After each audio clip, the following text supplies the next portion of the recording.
আমরা আল্লাহ সুবহানাহু তাআলার আনুগত্য এবং আল্লাহ সুবহানাহু তাআলার ইবাদত থেকে দূরে থাকি আল্লাহ সুবহানাহু তাআলাকে না জানতে না চিনতে পারার কারণে। আল্লাহ সুবহানাহু তাআলাকে জানা এবং চিনা এটিও একটি ইবাদতের অংশ, এবং যে আল্লাহ সুবহানাহু তাআলাকে যত ভালোভাবে জানবে সে আল্লাহ সুবহানাহু তাআলার ইবাদত করে তত বেশি শান্তি, তত বেশি মনোযোগ, তত বেশি আগ্রহ ইবাদতে ধরে রাখতে পারবে, যেটাকে আমরা পারিভাষিক নাম দিয়েছি ইহসান। আল্লাহর নবী ইহসান কি? যে তুমি আল্লাহ সুবহানাহু তাআলার ইবাদত করবে যেন তুমি তাকে দেখছো। ফাইল্লাম তাকুন তারাহ ফাইন্নাহু ইয়ারাক। যদি এই পর্যায়ে পৌঁছতে না পারো তাহলে এমন ভাবে ইবাদত করো যেন আল্লাহ তোমাকে দেখছে। তো এই বাক্যটার ব্যাখ্যা এটাই যে আল্লাহ সুবহানাহু তাআলাকে যত ভালোভাবে জানবে এবং বুঝবে, আল্লাহর সাথে তার সম্পর্ক এবং যোগাযোগটা এত বেশি হবে যেন সে আল্লাহকে দেখতে পাচ্ছে। এবং যখন সে আল্লাহ সুবহানাহু তাআলাকে দেখতে পাবে, এই পর্যায়ে তার বিশ্বাস চলে যাবে, এই পর্যায়ে তার ইয়াকিন চলে যাবে, এই পর্যায়ে তার ঈমান চলে যাবে যে আল্লাহ সম্পর্কে তার জ্ঞানের মাত্রা এত বেশি যে সে যেন আল্লাহ সুবহানাহু তাআলাকে দেখছে। তখন আমি যেমন বড় ব্যক্তির সামনে কোনো কাজ করতে ইতস্ত বোধ করি, আপনারা যেমন করেন, ঠিক আল্লাহর কোনো বান্দা আল্লাহকে দেখতে পাচ্ছে এমত অবস্থায় সে যখন ইবাদত করবে, দুনিয়াতে চলবে, তখন তার পুরো পরিবেশটাই পাল্টে যাবে, এমন ভাবে পরিবর্তন হয়ে যাবে যে আরেক হাদিসে রাসূলুল্লাহ সাল্লাল্লাহু আলাইহি ওয়াসাল্লাম বলছেন যে আমি ওই বান্দার হাত হয়ে যাই, আমি ওই বান্দার পা হয়ে যাই, আমি ওই বান্দার দৃষ্টি শক্তি হয়ে যাই, আমি ওই বান্দার শ্রবণ শক্তি হয়ে যাই। এইভাবে মানুষ আল্লাহ সুবহানাহু তাআলার নিকটবর্তী হয়ে যায়। তো এই যে আল্লাহ সুবহানাহু তাআলা সম্পর্কে জানা এবং জ্ঞান অর্জন করা, তার নাম এবং গুণাবলী, এটার ক্ষমতা, এটার শক্তি, এটার পাওয়ার, আমরা কয়েকটি জায়গা থেকে উদাহরণ দিলে সারমর্ম আপনাদের সামনে পেশ করতে পারবো। তার মধ্যে অন্যতম একটি উদাহরণ হচ্ছে সূরা ইখলাস। রাসূলুল্লাহ সাল্লাল্লাহু আলাইহি ওয়াসাল্লাম বলেছেন, কেউ যদি সূরা ইখলাস পাঠ করে তাহলে সূরা ইখলাস তা'দিলু সুলুসাল কোরআন, পবিত্র কোরআনের 3 ভাগের 1 ভাগ হচ্ছে সূরা ইখলাস, তথা সূরা ইখলাস 3 বার পাঠ করলে পরিপূর্ণ কোরআন একবার পাঠ করার সমান নেকি পাওয়া যাবে। বলেন আল্লাহু আকবার। অথচ সূরা ইখলাস 2 লাইনের ছোট্ট সূরা। এই সূরার মধ্যে না আল্লাহ সুবহানাহু তাআলা তার গতানুগতিক স্বভাব অনুযায়ী না মানুষের উপর তার নেয়ামতের বর্ণনা দিয়েছেন, না অতীতের ইতিহাস বর্ণনা করেছেন, না জান্নাত এবং জাহান্নামের বর্ণনা দিয়েছেন। এই পুরো 2 লাইনের ছোট্ট সূরায় আল্লাহ সুবহানাহু তাআলা শুধু তার নিজের পরিচয় দিয়েছেন, তার গুণ বলেছেন। তো তার গুণ এবং তার নামের পাওয়ার এটাই যে শুধু তার গুণাবলী এবং নাম থাকার কারণে ছোট্ট সূরা 3 বার পড়লে কোরআন একবার পড়ার সমান হয়ে যাবে। এটা আল্লাহ সুবহানাহু ওয়া তাআলার নামের বরকত, গুণের বরকত। কুল হুয়াল্লাহু আহাদ আল্লাহুস সামাদ লাম ইয়ালিদ ওয়া লাম ইউলাদ ওয়া লাম ইয়াকুল লাহু কুফুয়ান আহাদ। এই প্রত্যেকটিতেই আল্লাহ সুবহানাহু ওয়া তাআলার গুণ বলা হয়েছে। ঠিক তেমনি রাসূলুল্লাহ সাল্লাল্লাহু আলাইহি ওয়াসাল্লাম বলেছেন যে কেউ যদি আয়াতুল কুরসি পাঠ করে দুবুরা কুল্লি সালাতিন, প্রত্যেক ফরজ সালাতের পরে, তাহলে জান্নাতে যেতে তাকে কোনো কিছুই বাধা দিবে না ইল্লাল মাউত, তার মৃত্যু ব্যতীত। কেউ যদি 5 ওয়াক্ত সালাতের পরে নিয়মিত সূরা আয়াতুল কুরসি, সূরা বাকারার আয়াতুল কুরসি পাঠ করে তাহলে সে জান্নাতে গেছেই, এখনো যায়নি এই জন্য যে সে মারা যায়নি। আল্লাহু আকবার। এই আয়াতুল কুরসির শুরু থেকে নিয়ে শেষ পর্যন্ত আল্লাহ সুবহানাহু তাআলা শুধু তার নাম এবং তার গুণাবলী বর্ণনা করেছেন। আল্লাহু লা ইলাহা ইল্লা হুয়াল হাইয়ুল কাইয়্যুম। আল্লাহ কে তোমরা জানো? আল্লাহর পরিচয় লা ইলাহা ইল্লাহু, যিনি ব্যতীত ইবাদতের যোগ্য কোনো মাবুদ, কোনো ইলাহ নেই। তিনি কে জানো? আল হাই আল কাইয়্যুম, চিরঞ্জীব, চিরস্থায়ী, যার কোনো মৃত্যু নাই, যার কোনো ধ্বংস নাই। পৃথিবীতে অবস্থান করা প্রতিটি জিনিসের মৃত্যু আছে এবং ধ্বংস আছে। লা তাখুযুহু সিনাতুন ওয়ালা নাওম। আল্লাহ কে জানো? যাকে তোমাদের মতো তন্দ্রা, নিদ্রা, ক্লান্তি স্পর্শ করে না। কোনো মানুষকে বলো বিনা ঘুমে 1 সপ্তাহ, 1 মাস, 1 বছর কাটিয়ে দিতে, মানুষের পক্ষে সম্ভব নয়। কোনো মানুষকে বলো ক্লান্তিবিহীন টানা কাজ করে যেতে, করতেই থাকছে, মানুষের পক্ষে সম্ভব নয়। তথা মানুষ মুখাপেক্ষী, মানুষ দুর্বল। ইন্নাল ইনসানা খুলিকা হালুআ, মানুষকে দুর্বল করে সৃষ্টি করা হয়েছে। কিন্তু আল্লাহ সুবহানাহু ওয়া তাআলা এগুলো সকল কিছু থেকে তিনি অমুখাপেক্ষী, তথা তিনি এগুলো কোনোটারই মুখাপেক্ষী নন। এগুলো আল্লাহর গুণ। মান যাল্লাযী ইয়াশফাউ ইনদাহু ইল্লা বিইযনিহি, এমন কি কেউ আছে পৃথিবীতে ক্ষমতাশালী, দাপটওয়ালা, বিত্তশালী, টাকা পয়সাওয়ালা, বড় নেতা, বড় এমপি, বড় মন্ত্রী, বিশ্বের শাসক, দেশের শাসক, মান যাল্লাযী ইয়াশফাউ ইনদাহু ইল্লা বিইযনিহি, যার ক্ষমতা আছে, যার সাহস আছে, যে আল্লাহর সামনে দাঁড়িয়ে কথা বলবে আল্লাহর অনুমতি ছাড়া। এটা আল্লাহর চ্যালেঞ্জ। আল্লাহ এই চ্যালেঞ্জ আয়াতুল কুরসির মধ্যে দিচ্ছেন। এগুলো সবই আল্লাহ সুবহানাহু ওয়া তাআলার ক্ষমতা, আল্লাহ সুবহানাহু ওয়া তাআলার পাওয়ার, আল্লাহ সুবহানাহু ওয়া তাআলার গুণ, আল্লাহ সুবহানাহু ওয়া তাআলার জ্ঞান। এগুলোর বর্ণনা এই পুরো আয়াতুল কুরসির মধ্যে আল্লাহ সুবহানাহু ওয়া তাআলা দিয়েছেন।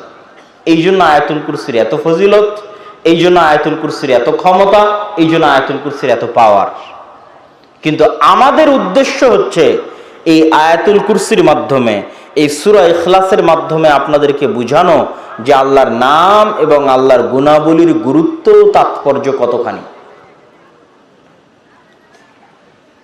সম্মানিত উপস্থিতি, এই জন্য রাসূলুল্লাহ সাল্লাল্লাহু আলাইহি ওয়াসাল্লাম বলেছেন, আন আবি হুরায়রা রাদিয়াল্লাহু তাআলা আনহু আন্নাহু ক্বাল, আবু হুরায়রা রাদিয়াল্লাহু তাআলা আনহু থেকে বর্ণিত, তিনি বলেন রাসূল সাল্লাল্লাহু আলাইহি ওয়াসাল্লাম বলেছেন, ইন্না লিল্লাহ 99 আসমা মান আহসাহা দাখালাল জান্নাহ। তোমরা জেনে রাখো আল্লাহর 99টি নাম রয়েছে, কেউ যদি এই 99টি নাম আয়ত্ত করে নেয় সে জান্নাতে চলে গেছে। আল্লাহু আকবার। বুখারীর হাদিস, সহিহ হাদিস। আল্লাহ সুবহানাহু ওয়া তাআলার নাম এবং গুণাবলী আয়ত্ত করার ফজিলত। আয়ত্ত করা মানে কি? আমি মুখস্থ করা বলিনি। অনুবাদের মধ্যে যদি আপনারা খেয়াল করে থাকেন তাহলে আমি বলিনি যে কেউ 99টি নাম মুখস্থ করে নিল, কেননা আরবিতেও হিফজ শব্দটা ব্যবহার করা নাই। আরবিতেও বলা আছে আহসাহা, ঘিরে নিল চারিদিক থেকে, কোন একটা জিনিস থেকে চারিদিক থেকে ঘিরে নিল।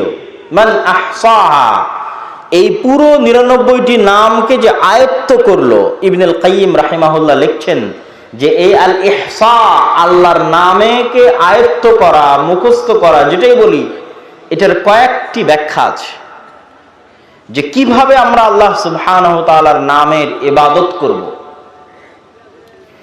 আল্লাহ সুবহানাহু ওয়া তাআলার নামের ইবাদত করতে গিয়ে ইবনুল কাইয়িম রাহিমাহুল্লাহ বলেছেন, এক, আমরা এই নামগুলো দিয়ে আল্লাহ সুবহানাহু ওয়া তাআলার নিকটে দোয়া করব। ওয়ালিল্লাহিল আসমাউল হুসনা ফাদউহু বিহা, আল্লাহ সুবহানাহু ওয়া তাআলার সুন্দর গুণাবলী সম্পন্ন নাম রয়েছে, তোমরা এই নাম দিয়ে আল্লাহ সুবহানাহু ওয়া তাআলাকে ডাকো। এটা হলো একটা ইবাদত, যে আল্লাহ সুবহানাহু ওয়া তাআলাকে ডাকতে হবে এই নামগুলো ব্যবহারের মাধ্যমে। দ্বিতীয় ইবাদত যেটা থেকে আমরা গাফেল, কেউ আপনাকে এই ছোট্ট সূক্ষ্ম জিনিসটা ধরিয়ে দিবে না, সেটা হচ্ছে আল্লাহর গুণে গুণান্বিত হওয়া যায়, আল্লাহর রঙে রঙিন হওয়া যায়। আল্লাহর যে সমস্ত গুণ মানুষের জন্য অর্জন করা অসম্ভব সেগুলোর কথা বলছি না। যেমন মানুষের জন্য অসম্ভব আল হাই আল কাইয়ুম হওয়া, যে মানুষ চিরঞ্জীব চিরস্থায়ী পৃথিবীতে থাকবে, এটা অসম্ভব। কিন্তু আল্লাহর বহু গুণ আছে যা অর্জন করার মানুষ চেষ্টা করতে পারে। আল্লাহর গুণ হচ্ছে গফুরুর রহিম, আল্লাহ ক্ষমাশীল দয়ালু। আপনি কি দয়ালু এবং ক্ষমাশীল হতে পারবেন না পারবেন না? কথা বলতে হবে, পারবেন না পারবেন না? পারবেন। আল্লাহ সুবহানাহু ওয়া তাআলার একটা গুণ হচ্ছে আলিম, জ্ঞানী। আপনি কি জ্ঞানী হতে পারবেন না পারবেন না? পারবেন। তো আল্লাহ সুবহানাহু ওয়া তাআলার যে গুণগুলো নিজেদের মধ্যে আনা সম্ভব, সেই গুণগুলো অর্জনের চেষ্টা করাও ইবাদত, আল্লাহর রঙে রঙিন হওয়া। এবং এর যেটা সবচেয়ে বড় ফজিলত, যে মানুষের মধ্যে আল্লাহর যেই গুণের বহিঃপ্রকাশ যত বেশি হবে, আল্লাহর ওই গুণের বহিঃপ্রকাশ ওই মানুষের উপরে তত বেশি হবে।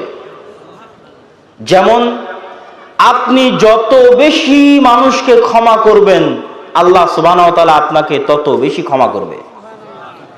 আপনি যত বেশি পরিমাণে মানুষের উপর দয়া করবেন, তাহলে আল্লাহর একটি গুণের বহিঃপ্রকাশ আপনার মধ্যে দেখা যাচ্ছে, দয়া। তো আল্লাহর ওই গুণ, দয়ার বহিঃপ্রকাশ আপনার উপর ঘটবে তার চেয়ে তো বেশি আকারে, বেশি ভাবে। আর আপনার দয়া তো সীমিত, লিমিটেড।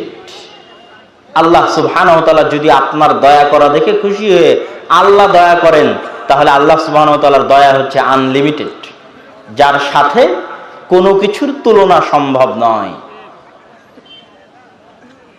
এই জন্য রাসূলুল্লাহ সাল্লাল্লাহু আলাইহি ওয়াসাল্লাম বলেছেন, ইরহামু মান ফিল আরদি ইয়ারহামুকুম মান ফিস সামা। তোমরা আল্লাহর দয়া পেতে চাও, তাহলে দুনিয়াতে যারা আছে তাদের উপর তোমরা দয়া করো। দুনিয়াবাসীর উপর যদি তোমরা দয়া করো, আল্লাহ তোমাদের উপর দয়া করবে। কিন্তু আমাদের চরিত্র সম্পূর্ণ উল্টা। আমরা সকাল সন্ধ্যা আল্লাহকে বলছি, আল্লাহ আপনি ক্ষমা করেন, কিন্তু আমার অফিসের অধীনস্থ কর্মচারী ভুল করলে আমি তাকে ক্ষমা করতে পারছি না। আমার স্ত্রী ভুল করলে আমি তাকে ক্ষমা করতে পারছি না। আমার বাড়ির কাজের লোক ভুল করলে আমি তাকে ক্ষমা করতে পারছি না। যেখানে আমি মানুষকে ক্ষমা করতে পারছি না, সেখানে কোন লজ্জায়, কোন শরমে আমি আল্লাহর কাছে ক্ষমা চাই যে আল্লাহ আমার অপরাধকে ক্ষমা করে দিবে? যেখানে আমি আমার বাড়ি থেকে প্রতিদিন ফকির এবং মিসকিনকে তাড়িয়ে দিচ্ছি, অসহায় মানুষের প্রতি দয়াদ্র দয়া দেখাতে পারছি না, সেখানে কোন লজ্জায় আমি চাই যে আল্লাহ আমার প্রতি দয়া করবেন? আল্লাহর একটি গুণ আছে আর রাজ্জাক। আপনি যত বেশি মানুষকে রিজিক দিবেন, আল্লাহ আপনার রাজ্জাক গুণের বহিঃপ্রকাশ আপনার উপর তত বেশি আকারে ঘটাবে। আপনি যদি মানুষকে রিজিক দিতে কার্পণ্য করেন, তো আল্লাহ আপনাকে রিজিক দিতে কার্পণ্য করবে। কিন্তু আপনার রিজিক দেওয়া সীমাবদ্ধ, আর আল্লাহর রিজিক দেওয়া আনলিমিটেড। সম্মানিত উপস্থিতি, আমি আমার বক্তব্য দীর্ঘায়িত না করে সংক্ষিপ্তভাবে আল্লাহ সুবহানাহু ওয়া তাআলার 4টি নামের ব্যাখ্যা করে আমি আমার বক্তব্যের শেষের দিকে যাওয়ার চেষ্টা করব ইনশাআল্লাহুল আজিজ। আল্লাহ সুবহানাহু ওয়া তাআলার একটি নাম হচ্ছে আস-সামাদ। আর আমার ছোট্ট গবেষণায় আমি বুঝেছি, ইসমে আজম বলতে যা বুঝায় সেটাই আস-সামাদ। এই জন্য যে ইসমে আজম নামে যত দোয়া আছে, ওই প্রতিটি দোয়ার মূল অংশটা হচ্ছে আস-সামাদ। দ্বিতীয়ত, এই আস-সামাদ নাম আল্লাহ সুবহানাহু ওয়া তাআলা পবিত্র কোরআনে একবারই ব্যবহার করেছেন, সূরা ইখলাসের মধ্যে আস-সামাদ। তৃতীয়ত, আস-সামাদ নামের উচ্চারণ তার হায়বাত এবং তার প্রভাবের প্রমাণ বহন করে। সামাদ নামটার উচ্চারণই এবং ইসমে আজম সম্পর্কে যত দোয়া আছে সকল দোয়ার মূল অংশ হচ্ছে আস-সামাদ। কুল হুয়াল্লাহু আহাদ আল্লাহুস সামাদ। সামাদ কি? সামাদকে বাংলায় আমরা বিভিন্নভাবে অনুবাদ করার চেষ্টা করি, কিন্তু এই সামাদ শব্দের প্রকৃত অনুবাদ বাংলা ভাষায় ফুটিয়ে তোলা অসম্ভব। আমরা সর্বোচ্চ এতদূর লিখতে পারি বাংলায় যে অমুখাপেক্ষী, এতদূর লিখতে পারি, কিন্তু এটা দিয়ে আস-সামাদ নামের পরিপূর্ণ অর্থ ফুটে ওঠে না। আস-সামাদ নামের অর্থের দুটো দিক আছে। এক, আল্লাহ নিজে অমুখাপেক্ষী। দুই, আল্লাহ ব্যতীত বাকি সবাই আল্লাহর মুখাপেক্ষী। এই দুটো দিক একসাথে আস-সামাদের অনুবাদে ফুটিয়ে তোলা যায় না। কিন্তু আস-সামাদের অর্থ হচ্ছে আল্লাহ অমুখাপেক্ষী, কিন্তু আল্লাহ ব্যতীত পৃথিবীতে আর যা কিছু আছে এরা সবাই মুখাপেক্ষী। বনি আদমও মুখাপেক্ষী, এবং বনি আদম আল্লাহর মুখাপেক্ষী সকাল সন্ধ্যায়। আল্লাহ সুবহানাহু তাআলার দ্বিতীয় নাম আমরা সংক্ষিপ্ত করে ব্যাখ্যা করে যাচ্ছি। আল্লাহ সুবহানাহু তাআলার দ্বিতীয় নাম হচ্ছে আল ওয়াকিল। আল্লাহ সুবহানাহু ওয়া তাআলা পবিত্র কোরআন মাজিদে বহু জায়গায় ওয়াকিল শব্দটা ব্যবহার করেছেন এবং আল্লাহকে ওয়াকিল হিসেবে ধরতে বলেছেন। আমরা ওয়াকিলকে বাংলায় বানিয়ে নিয়েছি উকিল। উকিল শব্দটা পরিপূর্ণ আরবি শব্দ। তাহলে কোর্টে আমরা উকিল কেন ধরি? কোর্টে আমরা উকিল এই জন্য ধরি, আমি যেই কাজটা করতে পারবো না আমার পক্ষ থেকে সেই কাজটা করার দায়িত্ব আমি উকিলকে দিয়েছি। মানুষ চাইলে নিজেই নিজের মামলা আদালতে গিয়ে লড়তে পারে, এটা আমরা অনেকেই জানি না। আপনার নামে কেস হয়েছে, আপনি নিজেই আপনার উকিল হয়ে, মানে আপনার দায়িত্ব নিয়ে আপনি জজের সামনে দাঁড়িয়ে আপনার মামলা লড়তে পারবেন, কোনো বাধা নাই আইনি।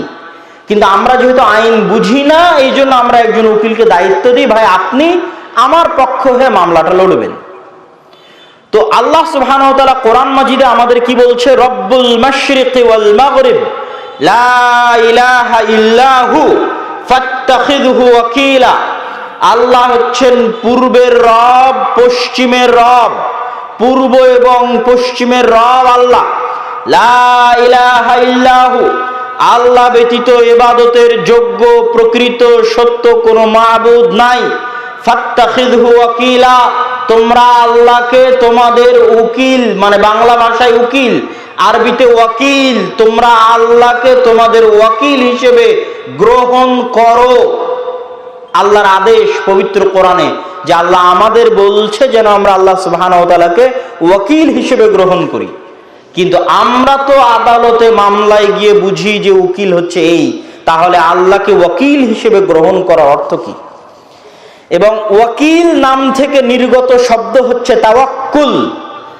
যত জায়গায় আল্লাহ সুবহানাহু তাআলা তাওয়াক্কুল করার কথা বলেছেন তত জায়গায় অর্থ এটাই যে ওয়াতাওয়াক্কাল আলাল আজিজির রহিম, তোমরা পরাক্রমশালী দয়ালু আল্লাহকে তোমাদের উকিল বানাও, মানে দায়িত্ব দিয়ে নির্ভর হয়ে যাও। ওয়াতাওয়াক্কাল, ভরসা করো, মানে দায়িত্ব দিয়ে নির্ভর হয়ে যাও, তোমার দায়িত্ব দাও, দিয়ে নির্ভর হও। তো এই আদেশের রহস্য কি? কেন আল্লাহ সুবহানাহু ওয়া তাআলা আমাদের বলছেন যে আমরা আল্লাহকে দায়িত্ব দিব?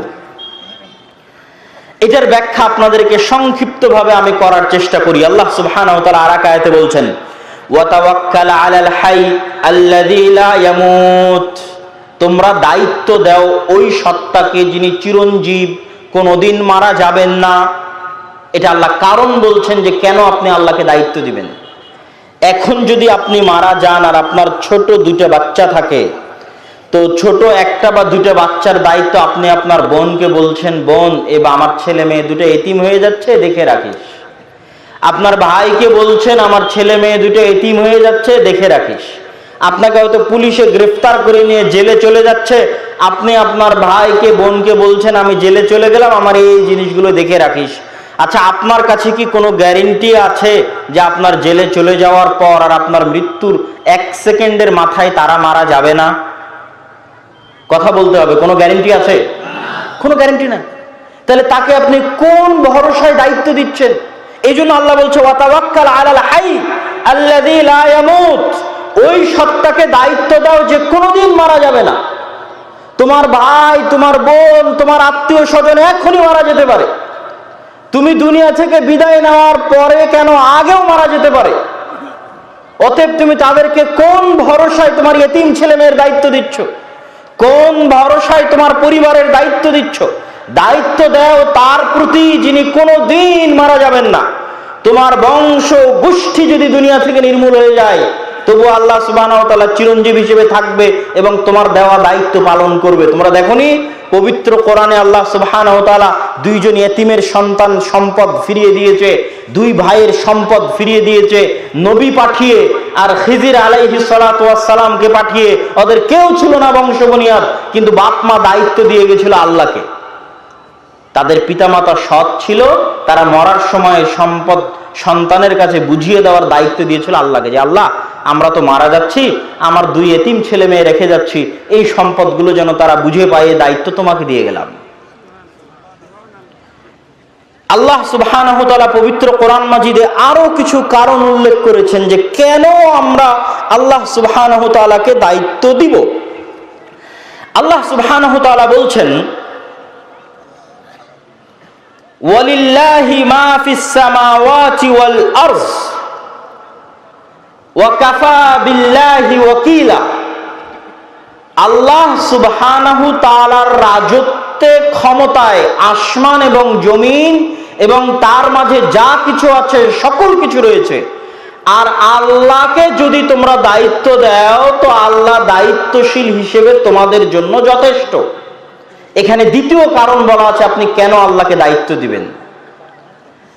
আজকে এই বাক্যের অর্থটা আমি খুব ভালোভাবে এই জন্য অনুভব করতে পারি, প্রত্যেক যারা বিদেশে গেছে তারা বুঝতে পারবে। আপনি আজ পলাশীতে আছেন, বাগমারায় আছেন, মোহনপুরে আছেন, তো মোহনপুরের এমপির সাথে ভালো খাতির। আচ্ছা, সৌদি আরবে বিপদে পড়লে আপনার মোহনপুরের এমপি বাঁচাতে পারবে আপনাকে? পারবে? আপনি আমেরিকা, ইংল্যান্ডে গিয়ে যদি বিপদে পড়েন, আমার প্রধানমন্ত্রী 1000 বার কল দিলে তাদের ধরার সময় নাই, কোনো গুরুত্ব নাই, ভ্যালু নাই। তো আমি ইংল্যান্ডে বিপদে পড়লে আমার প্রধানমন্ত্রী আমাকে বাঁচাতে পারবে না। আমার প্রধানমন্ত্রী ইংল্যান্ড, আমেরিকা, সৌদির কথা বাদ দিলাম, আমি যদি জঙ্গলে গিয়ে বিপদে পড়ি, তো জঙ্গলে গিয়ে কি আমাকে কেউ সহযোগিতা করতে পারবে? আমার এমপি, মন্ত্রী, চেয়ারম্যান, আমেরিকার প্রেসিডেন্ট, প্রধানমন্ত্রী পারবে না। এখানে দ্বিতীয় কারণ আল্লাহ বলেছে ওয়ালিল্লাহি মা ফিস সামাওয়াতি ওয়া মা ফিল আরজ। আসমান আর জমিনের মধ্যে তুমি যেখানেই থাকো না কেন, ওখানে রাজত্ব কার? আল্লাহর। তাহলে তুমি একে একে মানুষকে কেন দায়িত্ব দিয়ে বেড়াচ্ছ? ওয়া কাফা বিল্লাহি ওয়াকিলা। পৃথিবীর প্রতিটি ইঞ্চি মাটিতে আল্লাহর রাজত্ব আছে, আল্লাহর ক্ষমতা আছে। অতএব তুমি পৃথিবীর যেখানেই থাকো না কেন, তোমার দায়িত্ব আল্লাহকে দাও, আল্লাহ তোমার দায়িত্বশীল হিসেবে যথেষ্ট। আল্লাহু আকবার। আল্লাহ সুবহানাহু ওয়া তাআলা তাকে দায়িত্বশীল করার জন্য তৃতীয় আরেকটা কারণ বলছেন, ওয়া তাওয়াক্কাল আলাল্লাহ ইন্নাহু হুয়াস সামিউল আলিম। এই মাটির ঘরে যখন ঢুকলাম তখন মোবাইলের নেটওয়ার্ক কাজ করেনি। যে কোনো মুহূর্তে দেশের ইন্টারনেট যখন শাটডাউন হয় তখন ইন্টারনেট কাজ করে না। গাজার মানুষ যখন গাজায় সীমাবদ্ধ, পানির লাইন বন্ধ করে দিয়েছে, বিদ্যুতের লাইন বন্ধ করে দিয়েছে, ইন্টারনেট বন্ধ করে দিয়েছে, নেটওয়ার্ক বন্ধ করে দিয়েছে, তাহলে পৃথিবীর কোথাও সংবাদ পৌঁছানোর রাস্তা তাদের কাছে নাই। এই জন্য আল্লাহ বলছে ওয়া তাওয়াক্কাল আলাল্লাহ ইন্নাহু হুয়াস সামিউল আলিম। পৃথিবীর সকল নেটওয়ার্ক যখন বিচ্ছিন্ন হয়ে যাবে, পৃথিবীর সকল ইন্টারনেট যখন শাটডাউন হয়ে যাবে, পৃথিবীর সকল মানুষ থেকে যখন তুমি বিচ্ছিন্ন হয়ে যাবে, ওয়া তাওয়াক্কাল আলাল্লাহ, তখনও আল্লাহ তোমাকে শুনতে পাচ্ছে এবং দেখতে পাচ্ছে। আল্লাহু আকবার। তখনও তুমি ওই মরুভূমিতে বসে, ওই গাজা শহরে বসে, ওই জঙ্গলে বসে, ওই দ্বীপে বসে আল্লাহকে ডাকতে পারো, আল্লাহকে তোমার দায়িত্ব দিতে পারো। ওয়া তাওয়াক্কাল আলাল্লাহ। অতএব দায়িত্বশীল হিসেবে আল্লাহ যথেষ্ট, আল্লাহকে দায়িত্ব দাও। সম্মানিত উপস্থিতি, আল্লাহ সুবহানাহু ওয়া তাআলা কি দায়িত্ব দেওয়ার ক্ষেত্রে এরকম বহু আয়াত আল্লাহ সুবহানাহু ওয়া তাআলা পবিত্র কোরআন মাজিদে বলেছে, যার একটা কথা আপনারা সবসময় বলে থাকেন, হাসবুনাল্লাহ ওয়া নি'মাল ওয়াকিল। আমাদের জন্য আল্লাহ সুবহানাহু ওয়া তাআলাই যথেষ্ট, নি'মাল ওয়াকিল, তিনি সর্বোত্তম দায়িত্বশীল। নি'মাল মাওলা ওয়া নি'মান নাসির, সর্বোত্তম অভিভাবক এবং সর্বোত্তম সাহায্যকারী। এজন্য আজকে এই নাম থেকে শিখে গিয়ে বাড়ি থেকে বের হবেন, ছেলে মেয়েকে রেখে যাবেন, ছেলে মেয়েকে স্কুলে পাঠাবেন, সফরে বিদায় দিবেন, প্রত্যেক জায়গায় কাকে দায়িত্ব দিবেন সবার আগে বলেন তো? একটু জোরে বলেন, কাকে দায়িত্ব দিবেন? আল্লাহ। আস্তাউদিউকুমুল্লাহ, আপনার দায়িত্ব আমি আল্লাহকে দিয়ে দিলাম। আপনি ছেলে মেয়েকে স্কুলে দিয়ে এসেছেন, বাসায় রেখে গেছেন, যত আত্মীয় স্বজন আছে তারাও আপনার সাথে মুনাফিকি করতে পারে, তারাও আপনাকে ধোঁকা দিতে পারে। কত চিটাগাংয়ের কিছুদিনের আগের সংবাদ, যে সবচেয়ে বিশ্বস্ত ছিল সেই ওই ছোট্ট মেয়েটাকে জবাই করেছে, জবাই করে সমুদ্রের ধারে ফেলে দিয়ে আসছে। দুনিয়ার কোনো মানুষকে আপনি বিশ্বাস করতে পারবেন না, কিন্তু আল্লাহকে বিশ্বাস করতে পারবেন। এই জন্য সর্বদা মনে রাখতে হবে, প্রত্যেক ধাপে আপনি অন্তরের অন্তরস্থল থেকে আপনার পরিপূর্ণ দায়িত্ব আল্লাহর উপর দিয়ে দেন, এবং আল্লাহ সুবহানাহু ওয়া তাআলা দায়িত্বশীল হিসেবে যথেষ্ট। আল্লাহ সুবহানাহু ওয়া তাআলার আরেকটি নাম লতীফ। লতীফ শব্দের অর্থ হচ্ছে সূক্ষ্মদর্শী। সূক্ষ্মদর্শীর দুটো অর্থ। আল্লাহ যে সূক্ষ্মদর্শী তার দুটো অর্থ। এক, আল্লাহ আমাদের অন্তরের কথা সূক্ষ্মভাবে পড়তে পারেন এবং বুঝেন। লতীফুম বিযাতিস সুদূর, পৃথিবীতে কোনো মানুষের অন্তর হুবহু অনুভব করতে পারে না। আপনার বাপ মাকে আপনি যেই পরিমাণ ভালোবাসেন, আপনার স্ত্রীর অন্তরে ওই ভালোবাসা কপি পেস্ট করে দিতে পারবেন না। এটা কম্পিউটারের সফটওয়্যার নয় যে কপি করে পেস্ট করে দিলেন, তাহলে আপনি যেমন ভালোবাসছেন আপনার বাপ মাকে, আপনার স্ত্রীও তেমন ভালোবাসবে। এটা হয় না। পৃথিবীতে এই টেকনোলজি, এই সফটওয়্যার নাই। তাহলে আপনি যখন খুব দুঃখে, তখন আপনার দুঃখ হুবহু বুঝতে পারার মতো দুনিয়াতে কেউ নাই। আর আপনি যখন খুব আনন্দে, তখন আপনার খুশি হুবহু বুঝতে পারার মতো দুনিয়াতে কেউ নাই। তাহলে দুনিয়ার প্রতিটা মানুষ একক, তার সুখ এবং তার দুঃখ নিয়ে একক। সে যখন কঠিন বিপদে তখন একক। আপনার স্ত্রী আপনার বিপদ বুঝতে পারবে না, আপনার মতো করে অনুভব করতে পারবে না, আপনার বাপ আপনার মতো করে অনুভব করতে পারবে না। কিন্তু লতীফুম বিযাতিস সুদূর, একমাত্র হুবহু আপনার মতো করে অনুভব করতে পারবে কে বলেন তো? মানে আপনি যেই পরিমাণ কষ্টে আছেন, হুবহু ওই কষ্ট ওইভাবে অনুভব করতে পারবেন একমাত্র আল্লাহ। ওই আনন্দ, ওই খুশি হুবহু ওইভাবে একমাত্র অনুভব করতে পারবেন আল্লাহ। এটা গেল একটা অর্থ, যে আল্লাহ হচ্ছেন লতীফ, সূক্ষ্মদর্শী। দ্বিতীয় আর একটা অর্থ, আল্লাহ সুবহানাহু তাআলা যদি কোনো কাজ পৃথিবীতে করতে চান, তাহলে তিনি সূক্ষ্মভাবে করেন। আল্লাহ সুবহানাহু তাআলা কোনো কাজ হুমজিক্যালি, হঠাৎ, ইনস্ট্যান্ট আল্লাহ সুবহানাহু তাআলা কোনো পদক্ষেপ গ্রহণ করেন না। আচ্ছা, ইউসুফ আলাইহিস সালাতু ওয়াস সালাম যখন 7 বছর জেলে, তখন আল্লাহ কি ফেরেশতা পাঠিয়ে জেলের দেওয়াল ভেঙে ইউসুফ আলাইহিস সালামকে বের করতে পারেন না? পারেন না? পারেন। যেটা আল্লাহ সুবহানাহু ওয়া তাআলার কাছে কিছুই না। যখন ফেরাউন অত্যাচার করছে 300-400 বছর বনি ইসরাইলের উপর, তো আল্লাহ কি ফেরাউনকে মৃত্যু দিতে পারে না? পারে না? পারে না? পারে। কিন্তু আল্লাহ সুবহানাহু ওয়া তাআলার কোনো পদক্ষেপ ইনস্ট্যান্ট নয়, সাথে সাথে নয়। আল্লাহ সুবহানাহু ওয়া তাআলা যেটা করেন খুবই সূক্ষ্মভাবে করেন। এটার একটা প্রমাণ দিই। এটার প্রমাণ কোরআনের একটি আয়াত থেকে দিই। সেটা হচ্ছে, ইউসুফ আলাইহিস সালাতু ওয়াস সালাম স্বপ্নে দেখলেন, ইয়া আবাতি ইন্নী রাআইতু আহাদা আশারা কাওকাবা, হে আমার বাবা, আমি দেখছি 11টা তারকা আমাকে সিজদা করছে। তো এই 11টা তারকার সিজদার বাস্তবায়ন 1 সেকেন্ডে সম্ভব। 1 সেকেন্ডে সম্ভব যে ওনার 11 ভাই ওনাকে এসে সিজদা করবে, ব্যাস হয়ে গেল। কিন্তু এই 11টা তারকা সিজদা করবে ওনাকে, এটা বাস্তবায়ন হতে সময় লাগলো 40 বছর। এবং ওই 40 বছরে ইউসুফ আলাইহিস সালাতু ওয়াস সালাম কুয়াতে নিক্ষিপ্ত হলেন, কুয়া থেকে উঠে বাজারে বিক্রি হলেন, কৃতদাস হিসেবে মানুষের বাড়িতে কাজ করলেন, মিথ্যা অপবাদে জেলখানায় গেলেন, জেলখানা থেকে বের হয়ে মন্ত্রী হলেন। তারপরে তার ভাইয়েরা তার কাছে আসলো, তখন এবার তার ভাইয়েরা তাকে সিজদা করলো। তখন কোরআন বলছে, কোরআনে আল্লাহ বলছে যে ইউসুফ আলাইহিস সালাতু ওয়াস সালাম বলছেন, ইন্না রাব্বি লাতীফুল লিমা ইয়াশা। এই যে আমার ভাই 11 ভাই আমাকে সিজদা করলো, এটা হচ্ছে ওই স্বপ্নের ব্যাখ্যা। হাদা তা'বিলু রুইয়া, আমার স্বপ্নের ব্যাখ্যা। কিন্তু আমার প্রতিপালক খুবই সূক্ষ্মদর্শী, তিনি ইনস্ট্যান্ট, এক ধাপে 1 মিনিটে কোনো কাজ করেন না, তার প্রতিটা কাজ সূক্ষ্ম। এই জন্য আপনি যখন দেখছেন আপনার সামনে ঘন বিপদ, তো হতাশ হওয়ার কিছু নাই। এই বিপদ এক সময় কেটে গিয়ে ভালো দিন আসবে, যেটা আপনি জানেন না, কেননা আল্লাহ সাথে সাথে আপনার ওই বিপদ দূর করবেন না। এর জন্য আল্লাহ সুবহানাহু ওয়া তাআলা পৃথিবীতে ওসিলা তৈরি করবেন, ওয়াসাইল তৈরি করবেন। ফেরাউনকে ডুবিয়ে মারার জন্য আল্লাহ ওয়াসাইল তৈরি করেছেন। মুসা আলাইহিস সালামকে পাঠিয়েছেন, দীর্ঘদিন যাবৎ মুসা আলাইহিস সালামকে লালন পালন করেছেন। তারপরে মুসা আলাইহিস সালামের সাথে কত ঘটনা, জাদুকরদের ঘটনা, 9-10 রকমের আযাব ফেরাউনের উপর, ফেরাউনের ঈমান না আনয়ন করা, সব মিলিয়ে একটা সময় মুসা আলাইহিস সালাম যখন পালিয়ে যাচ্ছেন, তারপরে তখন ফেরাউন সেখানে ডুবে মারা যাচ্ছে। তো কোনো কিছু আল্লাহ সুবহানাহু ওয়া তাআলা ইনস্ট্যান্ট সাথে সাথে বাস্তবায়ন করবেন না, তিনি বাস্তবায়নের সূক্ষ্মদর্শী। মানুষও বুঝতে পারবে না যে আল্লাহ সুবহানাহু ওয়া তাআলা এই কাজ কিভাবে করবেন। আজকে আমাদের আলোচনার আল্লাহর গুণাবলীর শেষ নাম আশ-শাকুর, আল্লাহ সুবহানাহু ওয়া তাআলা শুকরিয়া আদায়কারী। আজকে আপনারা এই অনুষ্ঠানে দূর দূরান্ত থেকে এসেছেন, তা আমি আপনাদের শুকরিয়া আদায় করছি। আপনি আমাকে বিপদে সহযোগিতা করলে আমি আপনার শুকরিয়া আদায় করব, আমি আপনার করলে আপনি আমার শুকরিয়া আদায় করবেন। তো আমরা আল্লাহর কি উপকার করেছি যে আল্লাহ আমাদের শুকরিয়া আদায় করবে? আমার প্রশ্ন কি বুঝতে পারছেন? আল্লাহ যে তার নাম বললেন যে আল্লাহ হচ্ছেন শাকুর, শুকরিয়া আদায়কারী, তো আমরা আল্লাহর কি উপকার করলাম আর আমাদের কি উপকার করার সামর্থ্য আছে যে আল্লাহ আমাদের শুকরিয়া আদায় করবে? নাই।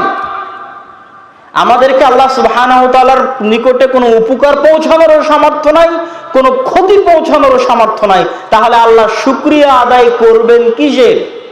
আল্লাহ শুকরিয়া আদায় করবেন আমরা দুনিয়াতে থাকা আল্লাহর বান্দাদের যে সহযোগিতা করব ওটার কথা মনে হয় বুঝতে পারেননি। আল্লাহ পৃথিবীর এই লজিকটা আমাদের লজিকের বাইরের ভিন্ন লজিক। আমাদের দুনিয়ার লজিক হচ্ছে আমি তাকে সহযোগিতা করেছি তো সে আমার শুকরিয়া আদায় করবে। আল্লাহ বলছেন না, তুমি তার থেকে শুকরিয়া আদায়ের আশা রাখিও না। আমি ওয়াদাবদ্ধ তোমার সাথে, তুমি বনি আদমের সহযোগিতা করো, বনি আদম তোমার সহযোগিতার নিমকহারামি করুক, বনি আদম তোমার সহযোগিতার উল্টা প্রতিদান দিক, বনি আদম তোমার সহযোগিতার বিপরীতে তোমাকে লাথি দিক, এই চিন্তা করে তোমরা কাউকে সহযোগিতা করিও না যে আমি পাল্টা তার কাছ থেকে ধন্যবাদ এবং ভালো ব্যবহার পাবো। তোমরা আমার ওয়াদা শুনে রাখো যে তোমরা মানুষকে সহযোগিতা করো, আমি তোমাদের শুকরিয়া আদায়কারী। আল্লাহু আকবার। এই জন্য ওই মহিলা যখন, পতিতালয়ের মহিলা যখন কুকুরকে পানি পান করালো, দুনিয়ার লজিকে শুকরিয়া হচ্ছে কুকুর ওই মহিলার আনুগত্য করবে এবং করেও। কুকুর তার মনিব যে তাকে সহযোগিতা করবে, যে তাকে খাওয়াবে, তার আনুগত্য করবে। কিন্তু আল্লাহর লজিক হচ্ছে যে এই মহিলা যেহেতু আল্লাহর একটা সৃষ্টি জীবকে সহযোগিতা করলো, তো এখন এই মহিলার শুকরিয়া আদায় কে করবে? আর আল্লাহর শুকরিয়া আদায়ের কোনো লিমিট আছে? কোনো লিমিট নাই। তো আল্লাহ শুকরিয়া আদায় স্বরূপ বললেন তোমার সব গুনাহ ক্ষমা, তুমি জান্নাতে। আল্লাহু আকবার। এই জন্য কখনো আত্মীয় স্বজন, ভাই বোন, পাড়া প্রতিবেশী কারো প্রতি অন্তরে সংকীর্ণতা রেখে সহযোগিতা থেকে বিরত থাকবেন না। আপনি সহযোগিতা করবেন, আপনার শুকরিয়া আদায় করবে আল্লাহ। আর মানুষের শুকরিয়া সীমাবদ্ধ। মানুষের শুকরিয়া নিয়ে কি করবেন? মানুষ 100 টাকা দিয়ে শুকরিয়া আদায় করবে, 500 টাকা দিয়ে শুকরিয়া আদায় করবে, আর আল্লাহ সুবহানাহু ওয়া তাআলা কিভাবে আপনার শুকরিয়া আদায় করবে আপনি নিজেও জানেন না। সুতরাং আল্লাহর শুকরিয়ার আশায়, আল্লাহর কাছ থেকে প্রতিদান পাবেন এই আশায় মানুষকে সহযোগিতা করতে হবে।